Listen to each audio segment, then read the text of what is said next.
to Searching for Mana, the podcast that investigates the Mana. That's the superpower in some of the most influential leaders who are building the future in tech innovation and finance. I'm Lloyd a London-born entrepreneur and headhunter with over 15 years experience, on a mission to discover what drives our guests to succeed. How have they got to the top? What attributes have excelled in their career? Listen to find out. Welcome to Searching for Mana. Julie Ashmore Dann, welcome onto Searching for Mana. Thank you, Lloyd. Delighted to be here. Julie Ashmore Dann is the CEO of Rapid Cash at NatWest RBS as of pretty much the beginning of 2020. Career has been within the financial services and mainly revolves around invoice financing. I think it's probably fair to say. In the day job, that is, anyway. And worked at significant players such as Bibby Financial and then HSBC. At HSBC was head of SME lending, I think. Julie will provide detailed clarity in all this as we go through the bio. I think what would be interesting to start with is if you could be so kind to let us know, what's going on right now with Rapid Cash. You've obviously joined in 2020. We're in September now, so it's been a incredibly fraught time, I'm sure, to have joined any business, and then particularly one that's lending. But if you could just set the scene for what's going on with you guys right now, please. Yeah, of course. And what a time to join a business. I think it was about 10 weeks that I'd been in the business before we went into lockdown. So it's been incredibly challenging, but inspiring and exciting at the same time, if that's possible. So what interested me in NatWest Rapid Cash was I was curious as to how a bank had established a new business working very closely with a partner such that we've got a fintech within a banking environment. And NatWest Rapid Cash is part of NatWest Ventures Group, which is I like to call it a family of businesses that have been set up in sort of a venture capitalist type way. So Rapid Cash was a true startup in its truest sense right from the beginning. Been going now about 2 years. That's from the point at which the idea was first born and the first person sat down at a desk and said, right, well, what am I going to do now? And what was the sort of key principles behind the NatWest Ventures Group? And it's really about offering, something to customers, solving customers' problems through use of digital and tech solutions. And we've got a number of businesses within the group who each sort of fulfill and solve a particular business need or problem. And what does NatWest Rapid Cash do? Well, the number one problem for small businesses, we operate within the SME market, is help provide working capital. So funding businesses growth. We know cash is king, and businesses continue, even in 2020, to struggle to find the cash they need from within the financial services sector.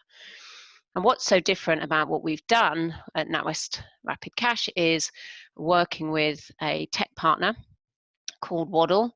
We have a new solution that gives us access to the information that we need to be able to make decisions very, very quickly. So, for example, it may take traditionally 60 days, 30 to 60 days, 30 is good, to gather all the information that's needed from a small business, which involves quite a lot of time, obviously, from their perspective, digging out records. Even if that paperwork is sent over digitally, they still have to pull it out, send it over, somebody has to review it, and then a decision has to be made. And there can be a lot of going backwards and forwards. And what we've got is a solution whereby we connect into their accounting package, so we can see real-time what's going on within the business, and we can give them an answer within a few days is where we're at now. I'm really aiming to get it down to within 24 hours. So we've taken a process that could take 60 days and turned it into just a handful of days.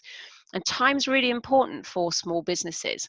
And from what I've learned, one of the things I've learned in, I'm afraid it is more than 30 years in the industry, is time is so important to customers, and a quick no is actually sometimes all they need.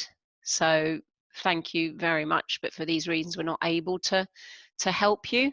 But more importantly, we're also able to give them a quick yes as well, and just reduce all that administrative burden and get cash out to them really, really quickly, which particularly in 2020 has been even more important. And I've got some examples we can go through where we've been able to help our customers ultimately support the community, and that's been really inspiring. It's in itself. This, I don't feel that this is just a job I've got, but I'm leading a business that can really make a difference to support and help SMEs, and those small businesses ultimately play a role in serving our community.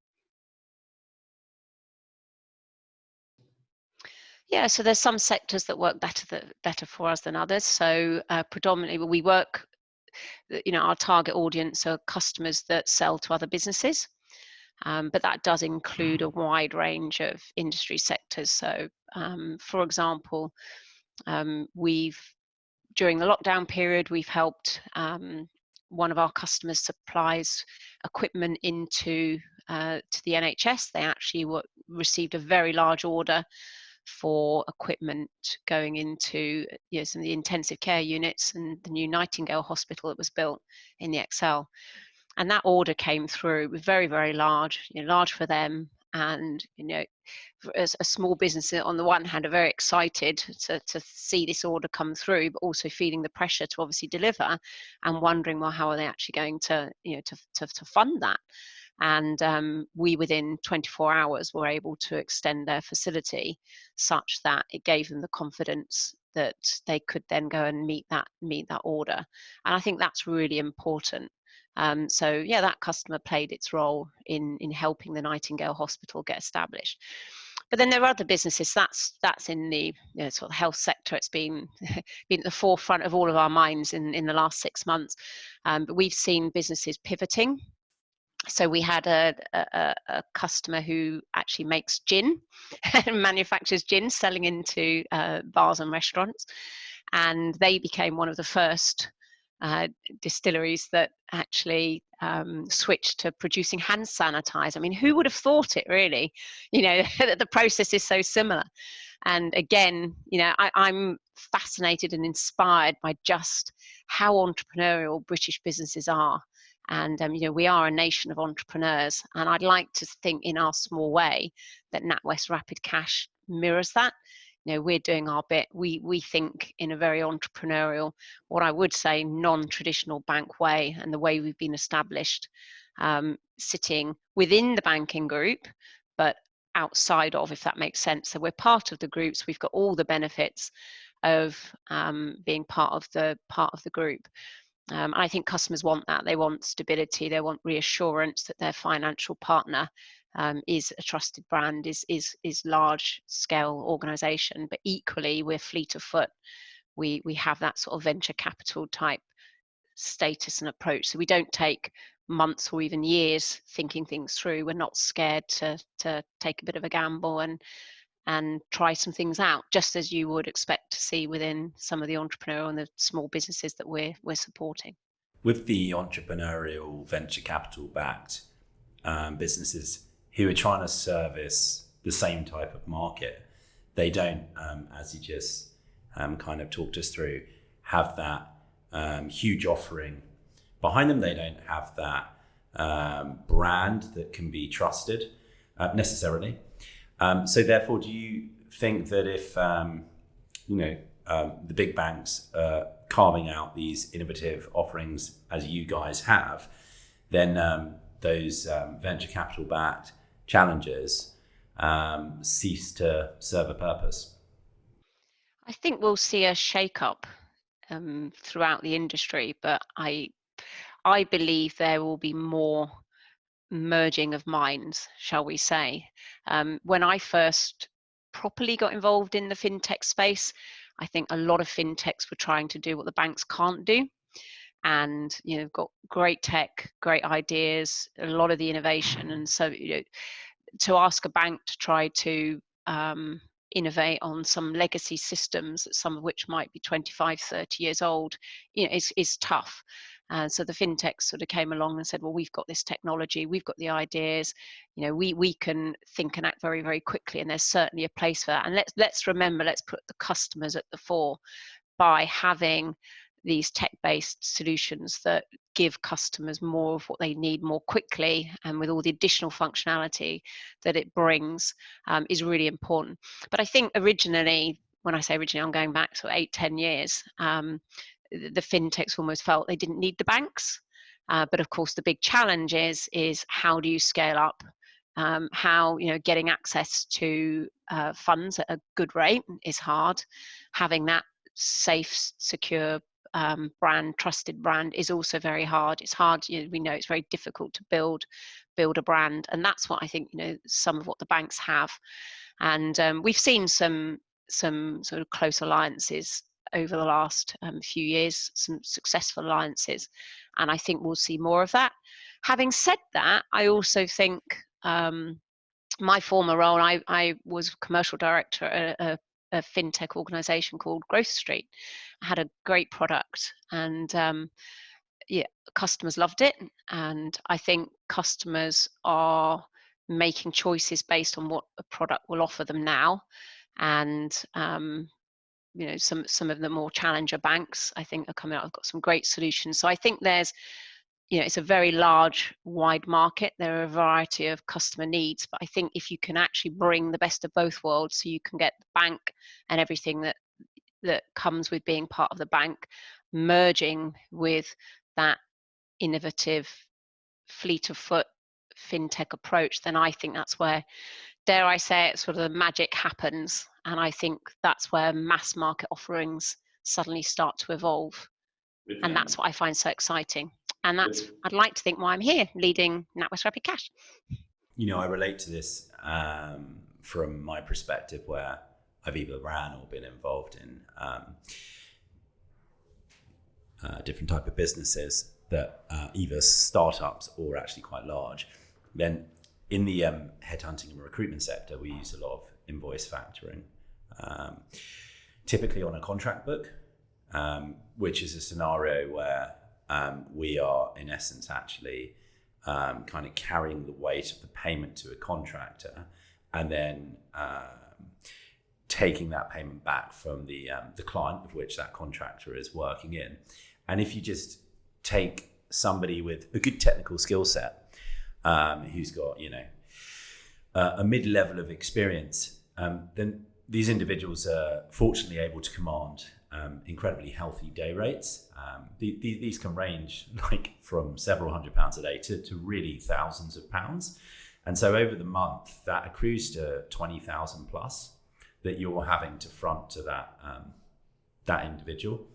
And then what will happen is, if you have relationships with the big banks, their payment terms sometimes won't get that money back to you for maybe sometimes 3 months, right? So on one individual, you can run the maths, you're talking about £70,000 that you're carrying on your cash flow.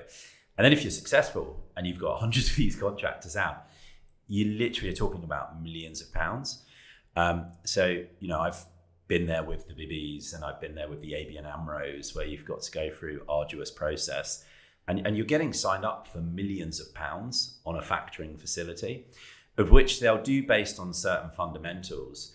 But what I really resonate with is a few things. One, if you can plug in and just see the state of course of the business, and even if it's a no really quickly, that's so useful to know, because then of course, as be that the manager, the director, the business owner, you can work out what else you need to go and figure out, which might be, okay, actually, I'm not going to be able to facilitate these 100 contractors into this large bank.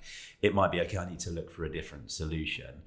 The thing that really kills it is when you spend several weeks in a process to just determine in principle if this is going to be possible, that's not useful at all, is it? So I see fantastic innovation here, which we could put into a subcategory of just in principle decisions being given back as quickly as possible. People don't need these in a couple of hours, but within the course of a week, that's really great. So if you guys are already doing that within a few days, that's fantastic. If you can get it to 24 hours, I think for certain situations, that's probably really useful. And then more often than not, the business owner or manager just needs to be able to go back to the person that they're fronting this money for and say, okay, we've got this in place. We can commence as of in a week or two to provide you with the materials for the whatever this might be. So that's quite niche, and I know that's your speciality. If we look at the COVID period and we think of SME lending more generally, which is of course something that you were managing at a large bank previously, then how do you think lending is alleviating the pain that the SME space has? Well, it's interesting. So how is it alleviating the pain? Because I think one of the problems is customers don't have the confidence to go and ask for the facilities because they think they're going to be turned down. So fear of being turned down is one of the biggest factors. And fear of being turned down after a lengthy process is probably also on their mind for, have I got the time, the capacity to actually go through this long process only to be turned down?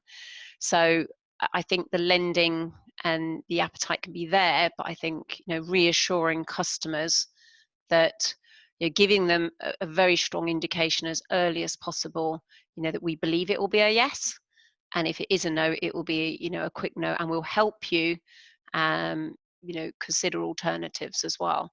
I think that's really important. And I believe some of this customer behavior has been embedded over, such a long period of time that, customers, if you ask them what they really want for working capital purposes, as I said before, I think they'll say, I want an overdraft. Yeah. But I know I'm not going to get, your example, recruitment company, I'm not going to get, an overdraft that's going to go into the millions. And if I do get a substantial overdraft, then I may have to, I'm not only going to have to give a very chunky PG, personal guarantee, or I may even have to put my house on the line. And of course, the interesting point is there's an asset that's sat there, which is all those monies that are owed. The example you gave is a good one where, there's no doubt within reason that, the invoices aren't going to be paid, but there's just that time gap. So if you can, release some of the cash and close that gap, I think that's the key. So I do think lending's going to help, because if it can, with these new offerings, if it can just reassure customers. And I think there's a role for innovation to give customers more choice. So, it's not a one size fits all. There are groups of customers. There's groups of customers that, NatWest Rapid Cash Facility works very well for. Recruitment's a good sector, manufacturing, wholesale, a whole haulage, a whole range of sectors. So I think it's about giving increased choice to the customer, but reassuring them that we won't waste their time. We won't ask for endless bits of information, only to then say yes, no, maybe after many weeks. I think it has a role to play. There's a whole load of other aspects at work, but it does have a role to play. And I think in 2020 we saw, the impact, and a couple of examples I've already given, where having that, being able to help small businesses and give them the cash. They will make the strategic decisions as to what to then do with that. So a manufacturer could raise some cash and then choose to buy more stock at a discount, for example, which if they didn't have the cash, they wouldn't be able to do. So I think it's just giving the SMEs some increased freedom and choice to help them grow. So we're talking about technology that's enabling that, and certainly being able to plug into someone's accounting system, several years ago started to happen, which meant that a decision in principle could happen more quickly. How do you structure this in your own team at the moment? And how much innovation is really necessary, or actually just how much is human discretion that's agile the more important thing, or both? Yeah, so I think each of the pieces are not groundbreaking in themselves, but it's how we piece them together and how quickly we piece them together that I think is where it starts to get interesting. And as you say, how does it work on the front line? So, for example, only yesterday, one of my team, quite a junior member of the team, we'd tasked him to look at a particular area in some internal process that was just taking a little bit too long. And he went away, researched it, came back very quickly with an idea to bolt on a third party solution, which will significantly improve the time that it takes to manage this particular process. And I think just empowering. So one of the things I love about the NatWest Ventures sort of culture is that empowering individuals to go away and find a way to make things happen.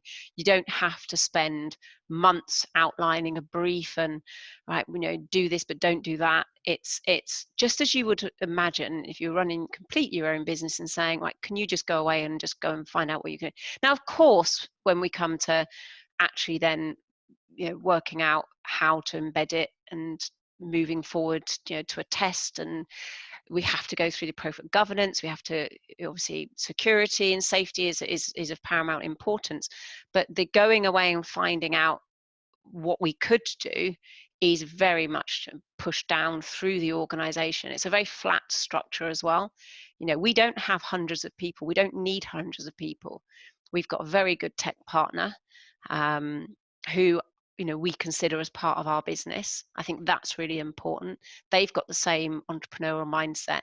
So I think that sense of belief, and I love it that even when we don't go and ask somebody to go away and find a way of improving, this was an example where they did actually come up with something because we tasked them to look at it.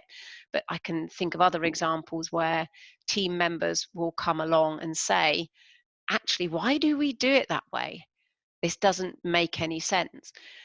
We're with Marla Labs, looking at the future of work with Imperial College. And, we're finding a lot of interesting insights coming back to us that are quite surprising, actually. But certainly the one that we're sure about already is when you get small teams together where most people's ambitions are aligned. So the communication channels, don't become Chinese whispers. And so what's happening here is a really good example, I think, of where, of course, you're clearly super excited about this, engaged in making your product to the customer as brilliant as possible. You're somebody who really understands this particular type of lending. And because it's carved into this almost stealth side pocket of the larger business, then the individuals who, in some instances here, it doesn't sound like they have much experience, which doesn't matter. Their engagement's so high, their aptitude is clearly incredibly high, and they're able to bring to you some type of determination of how to do things better. So it's got that agility that a good startup has, but with the support of the big business. I suppose which is amazing. That's what makes it really exciting. I suppose the really interesting thing to think through is, well then, do these incredibly large banks actually really need all the employees that they have if we keep on continuing this type of pockets of business that are innovating and providing a bigger service as we carry this forward over the next 10 years? Of course, there's lots of headlines about disruption because of bots and artificial intelligence and stuff. But actually, just quite frankly, if you look at how team mechanics work better, which tends to be in small engaged teams where a leader can make decisions and is empowered to do so, then do these banks need a dramatically smaller workforce? I think there'll be a shift in terms of what the people are doing. So there are still a reasonable number of teams that's spending a lot of time on administrative tasks that can just be automated or even completely removed. And if I take my business, any free time is then, is spent thinking about improvements for customers, but serving the customers. And I think that's where the shift, it'll be more about, working with customers, because I've always believed banks shouldn't offer the products that they can offer to customers. Banks need to offer to customers the products that the customers need. And I think, that has changed from, I joined the bank originally in NatWest in 1986. I'm now admitting how old I am. so I've come home as such, which is interesting. As a young 5-year-old. Yeah, indeed. And I just had a 25-year sabbatical in the middle and went off and did some interesting things. So Julie, the big banks kind of just get tarnished the whole time into the same umbrella category of they're a big bank. But we've got someone here who's worked at a couple of them. And I wondered if you could just, in bullet point fashion, describe the differences. So HSBC. I can only speak for my personal experience. My time, I think if I compare my time at HSBC and my time now as part of the NatWest Ventures Group, the desire is the same. So to support customers, to innovate, and be entrepreneurial and all of that, to provide the best service and all that, best price, everything. So I think all of that goes without saying. The differences arise in how we go about executing. Now, it was a few years ago since I left HSBC, so things may have changed.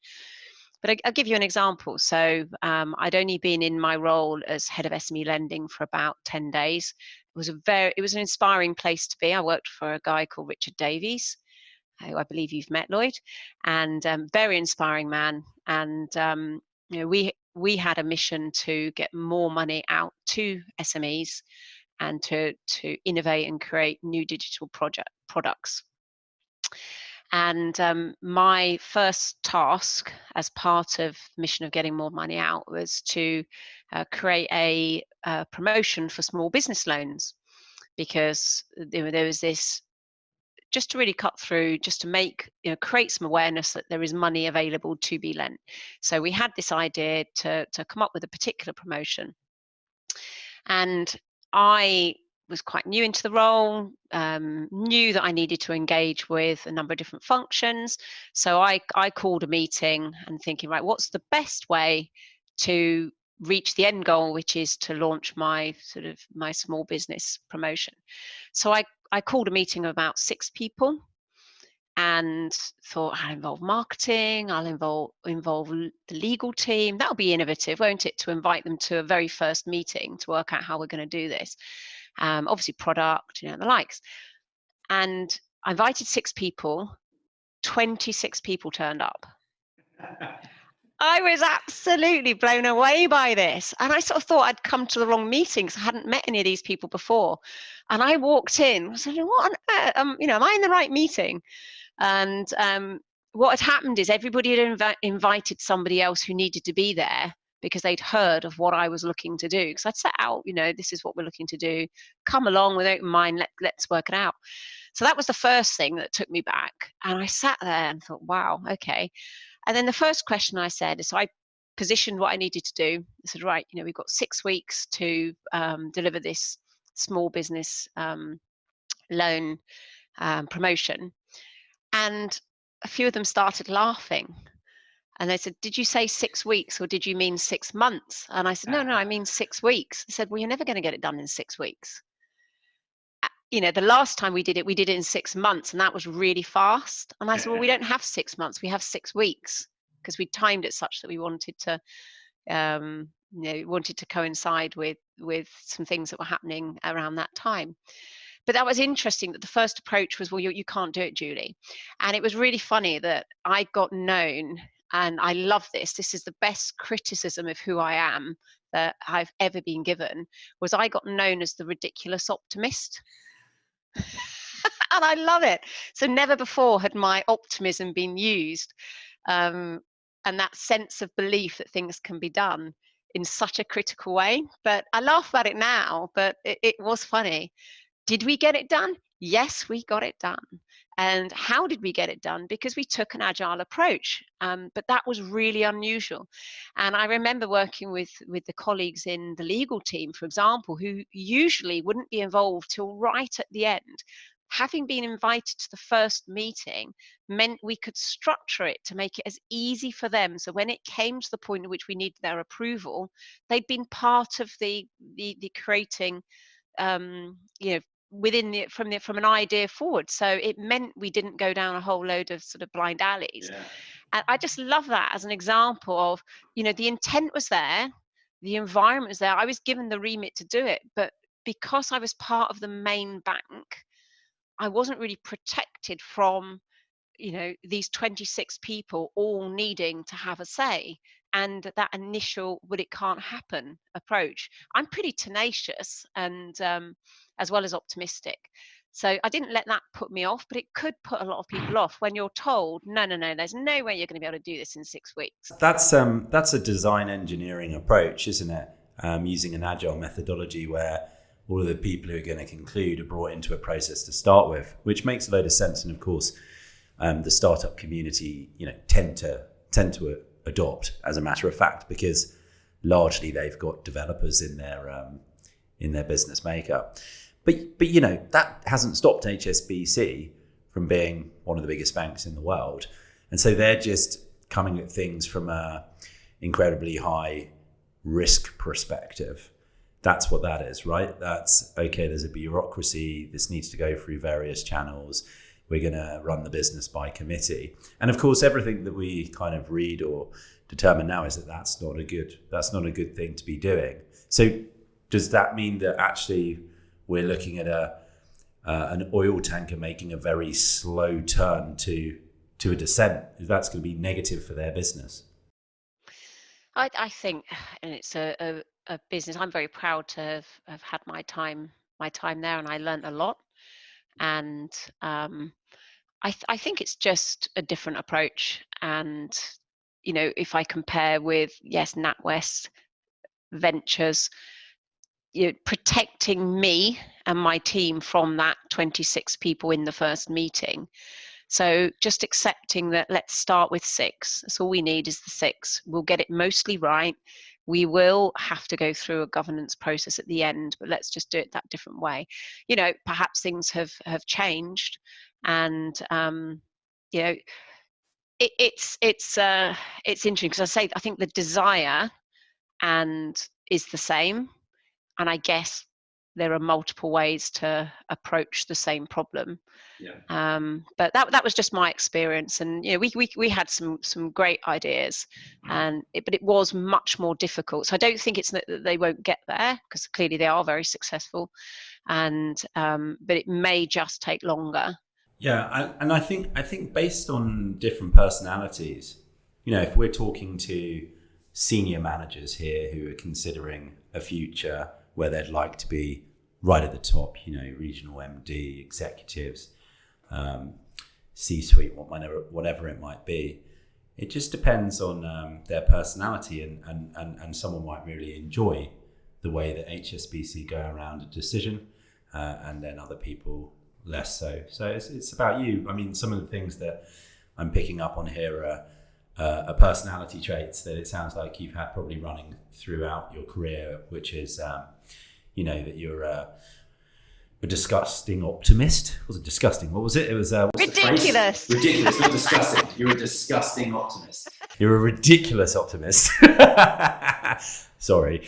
But you're right, Lloyd, that the working in my type of environment at times can be quite unsettling for people if you're not familiar and comfortable working in that agile way. And I think there's a need for all different types of people. Absolutely. And increasingly, though, I do remember in my time at HSBC, the same, at NatWest, I'm hearing the words, we want to be more entrepreneurial. We want to think in an entrepreneurial way, more so than I certainly didn't hear the use of the word entrepreneurial, or talking about being entrepreneurs in banking back in the 80s and the 90s, which is Yeah. probably one of the reasons why I left at the time, because it was very, very, rigorous structure, and I felt like a number. Yeah. And I wanted to make a difference. I wanted to be heard, and I just felt that it was much more difficult to do it in those days. So I think there is a changing in approach and recognizing,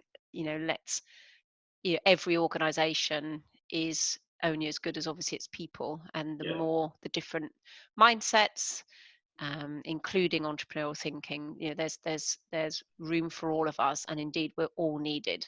Yeah, if you go back to, when I started my headhunting career, then the kind of the business individuals that one tried to emulate at that point might be the incredibly successful Goldman Sachs banker, or somebody at JP Morgan, etc.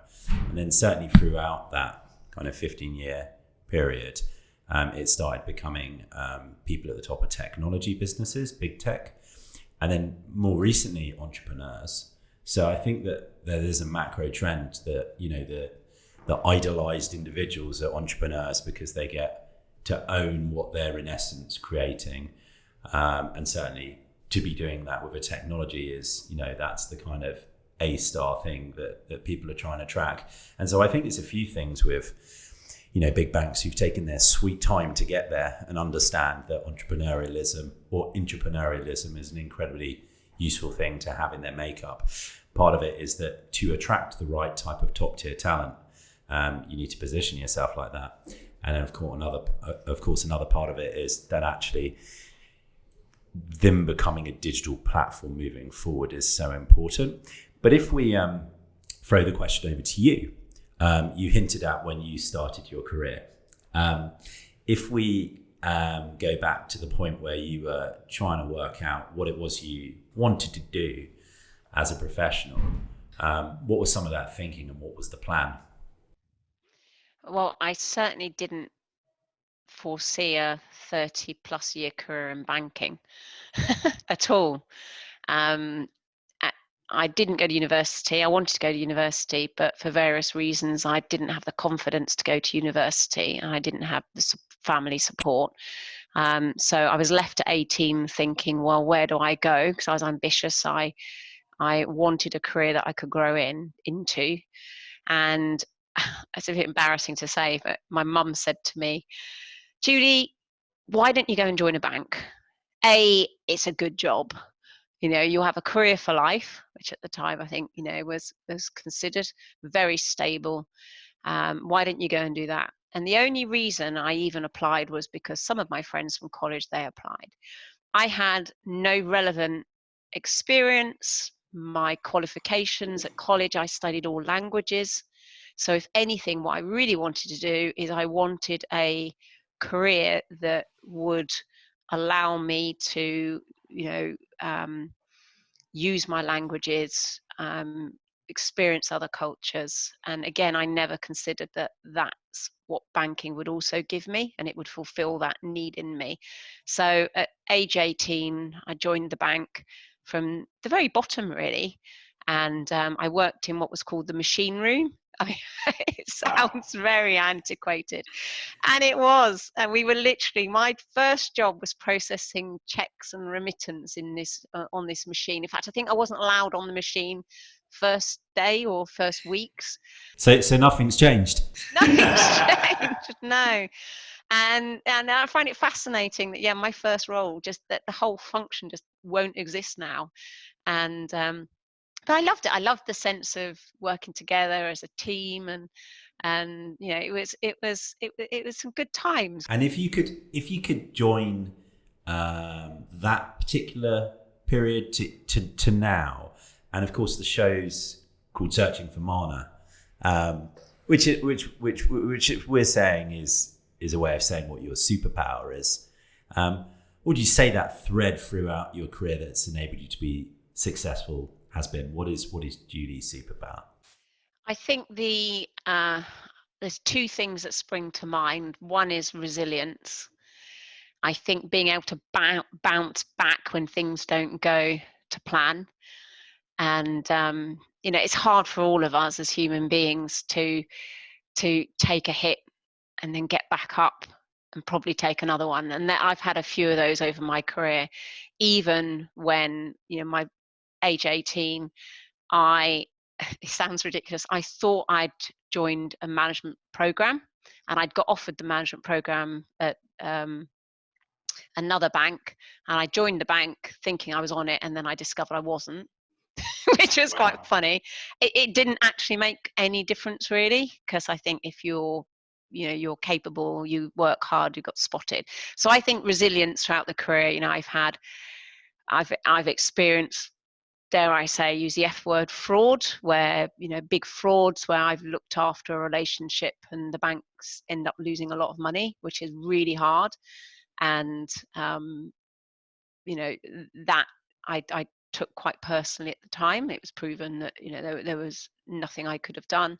Julie, when that's happening, there's different types of reactions that people will have, flight and fight, etc. But then there's also mechanisms that you can develop. I wonder if you've got any when you've got this intense stress going on in the business day, and how you keep that disgustingly ridiculous optimism through that moment.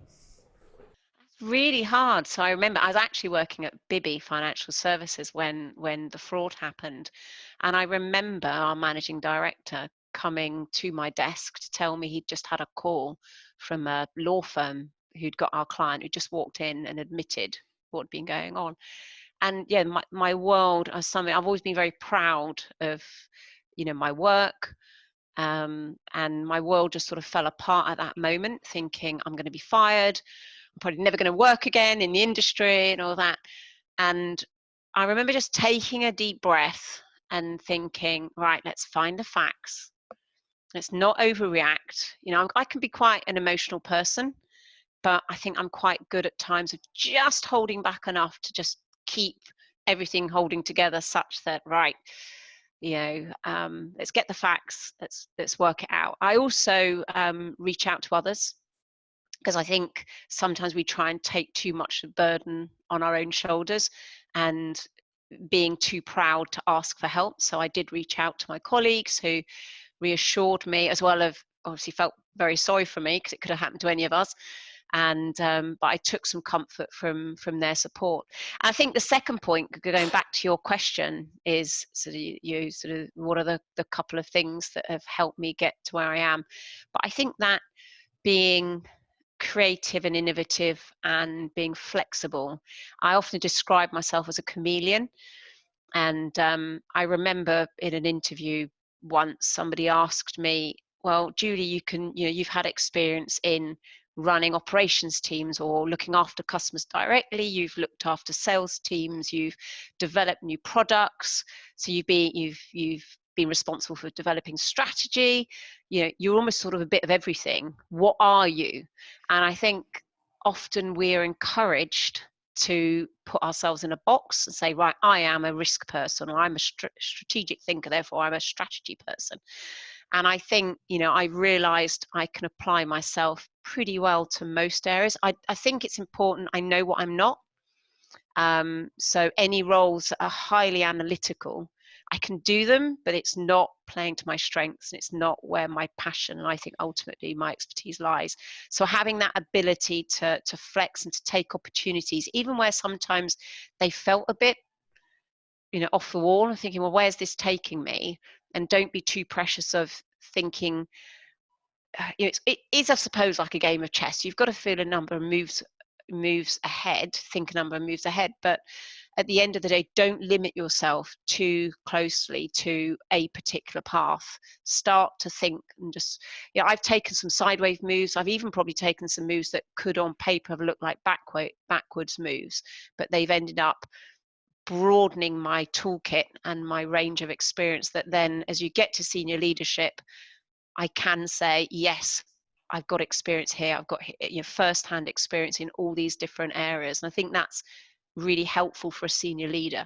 And no one can pull wool over their eyes. So in the role I'm in now, they love me, but they hate me, because if we're talking about sales management, sales process and all of that, then I can talk about that. I can equally talk about looking after our in-life customers, risk, and all the areas as well. So having that broad understanding, I think, has helped me, get to where I am now. The way that I tend to look at it, and this is a bad thing to always use kind of in chat, but I'm going to. People are described as short and fat candidates, or tall and thin. And this is something that was I was taught 15 years ago, right? So less PC. If you're somebody who wants to incredibly quickly come out the tracks and excel at something in your career and then get to the top relatively quickly in that particular focused area, you're the tall and thin candidate, right? So you're just on repeat trying to build, let's say, an analytical skill set. So you'd be wise to go to education, get the best education in something analytical and statistical, go find a job where you're practicing that the whole time. And this can lead you incredibly quickly in your career up a vertical in a business. And then the other example, which is the career that it sounds like you've definitely followed. You're saying I'm short and fat, Lloyd. I'm saying you're short and fat, yeah. And that you've got disgusting optimism. This is going so well. I know. Is where you're acquiring, myriad of skills, which actually then you tend to look at personality more as the attributing factor to be able to be successful. These are where I tend to look at trying to attract people that I think can be high-rising leaders without necessarily the right type of education.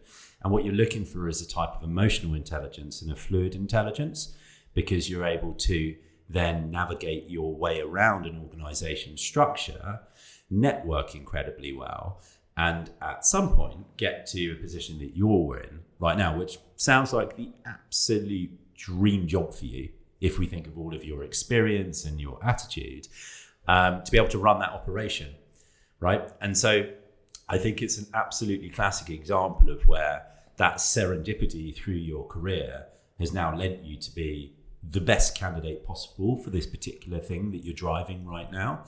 But that doesn't mean that's the only path people should take. People can take many different types of path.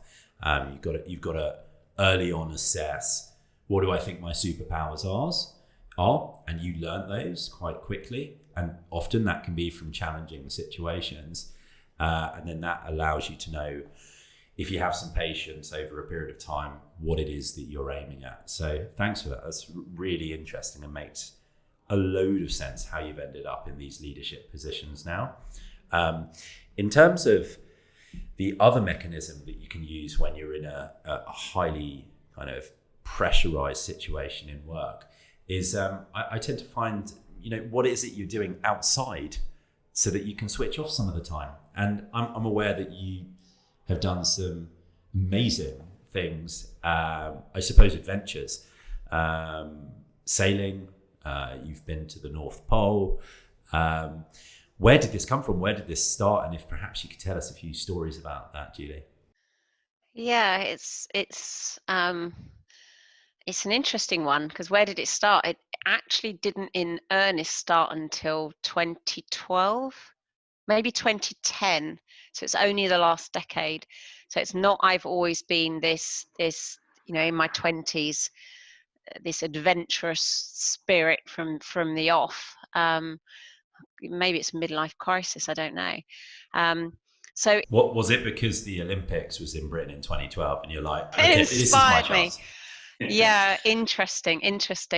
So I think I'd had some, probably the first personal challenge that arose that made me question what I'm doing with my life, and am I getting everything that I really want out of it? Am I offering to everybody else as much as I can? Was, unfortunately, my mum passed away age 59 very suddenly, and just with a few days notice, which we were grateful for, because it happens when there's no notice at all. But I at the time was working in the new venture that I was leading in Poland, and it was a very hard emotional time. I had a prolonged period away from home and everything. You're thinking about, what has this got to do with being adventurous? But it was just that point at which I suddenly thought, is there more? Is there more than just work? So that sort of triggered me just to believe and to think, right, what actually else do I want to be doing? And I was doing some work, doing a diploma with the Institute of Directors, and I met a guy called Neil Lawton. So I was actually I turned up for a first session of some training, and I think there were only 6 or 7 of us in the room. And you go around the room and say, "Oh, hello, I'm Julie. This is what I do. And in my spare time, I like whatever, skiing, something like that." And this guy, Neil Lawton, sat there and said, "Hello, I'm Neil Lawton. I'm an entrepreneur and business owner. And in my spare time, I'm an adventurer." I thought, "Oh, that sounds cool." What I didn't even know what an adventurer was. That's how naive I was. And I thought, "What's that?" And I sort of looked at him as if to say, "What's an adventurer?" He said, "Oh, I just do crazy things in my spare time." I said, "Like what?" He said, "Like ski to the North Pole." I said, "Right, okay. That's interesting." So I turned around to Neil Lawton at coffee and said, "Neil, so how does somebody like me get on like a polar adventure?" And I used the word polar, I meant Arctic. And I was thinking dog sledding, nice cups of hot chocolate and things like that. And he just looked at me and said, "Are you kidding?" And I said, No, I'm serious." I think at that point he just saw this middle-aged mum and thought, what what's she even asking me for? And he reached into his briefcase, pulled out a flyer, and he'd got a trip going to the South Pole in literally 6 months' time. And he said, "I've got a trip going to the South Pole in 6 months' time to coincide with the Olympics, Captain Scott's centenary anniversary and that. I've got some spare places. Do you want one?" And I just turned around and said, "Yes." And I don't to this day know what made me just say yes straight away.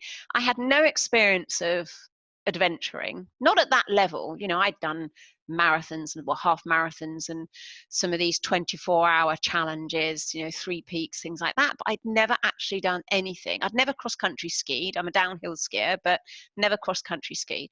But I just saw it as that moment to think, this is it. This is my moment to go and do something amazing. So I said yes. And then afterwards I thought, "Oh, I better go and speak to my boss and my husband," in that order. He's my ex-husband now. Yeah, I just grabbed it. And we ended up talking. And I think once I commit emotionally to something, I take a lot of convincing as to why I shouldn't do it. And yeah, the excitement got the better of me. And I went home, worked out that I could potentially do it, but realized I knew very little. And then I started thinking about, well, how do I mitigate the best I can against the worst thing happening? I knew I was in good hands with Neil. He was a experienced adventurer.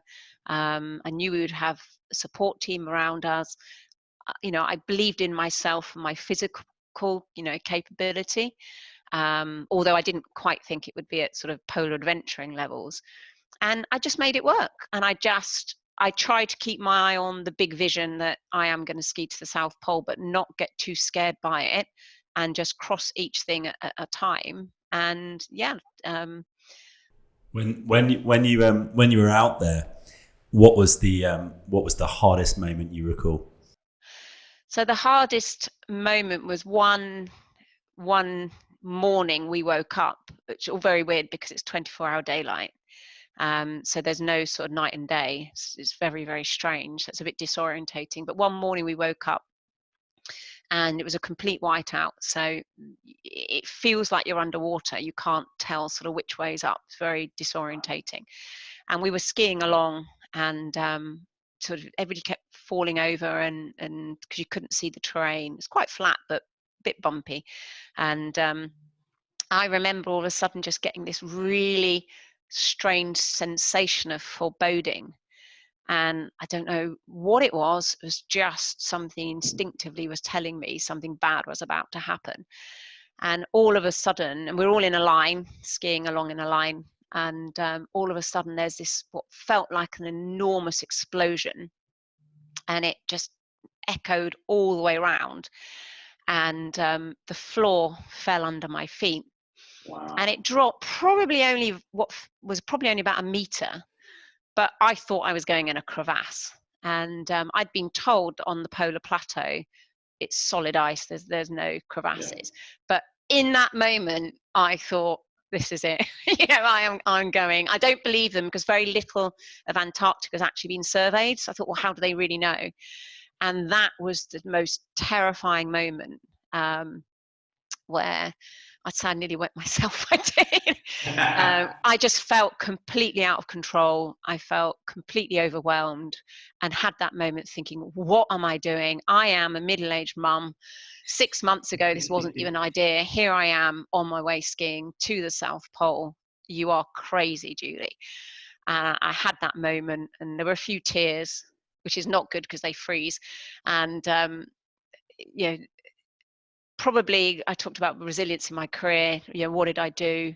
I opened up with my buddy who we were sharing a tent with that night, and shed a few tears, and reminded myself, well, there was only one way I was going to get out of here. I didn't have a press the button and opt out option. So I gave myself a good talking to, and reflected and reminded myself that all that I was achieving in doing this. And the children's a hard thing, because on the one hand I was sort of wanting to do something as well I want my family to be proud of me, but on the other hand there is that sense of responsibility and guilt for leaving them, and potentially if something happens to me, then they've not got a mother. But that was the hardest moment. But it's also interesting, people ask about the physical side versus the mental side, and I learned again that it's not about just physical strength. What tends to go in these challenging adventures, and it was the same with the sailing, it's the mental resilience first and foremost. So I'm not the tallest, the strongest, as you've already told me. I'm short and fat. I'm not really, but anyway, that I do know I am mentally resilient, and I have the ability to just close my eyes, take a breath, and talk to myself, and just draw on something to get myself keep moving forward. Because that was hard. We had we could be skiing 12 hours, and you can't see anything. There's nothing. You just completely covered up. You can't expose any skin, because it just freeze, and you can't talk to anybody. Had an iPod, but it kept freezing up. So there is literally just you and your thoughts, and just white all around. Julie, I think that it's incredibly inspiring, your story, and I do genuinely think, as the world's best headhunter, that you're in the complete right opportunity. I'm incredibly excited to see what happens with Rapid Cash, and I imagine it's going to be wonderful things, which I think you're right, is that magic point of where challengers and banks work together to provide the most important thing, and particularly in these times, and it will carry on for a while, what the customer really needs. Because of course SMEs are the lifeblood of the industry. And so I wish you all the best. Thank you so much for your time. Thank you, Lloyd. It's been a pleasure.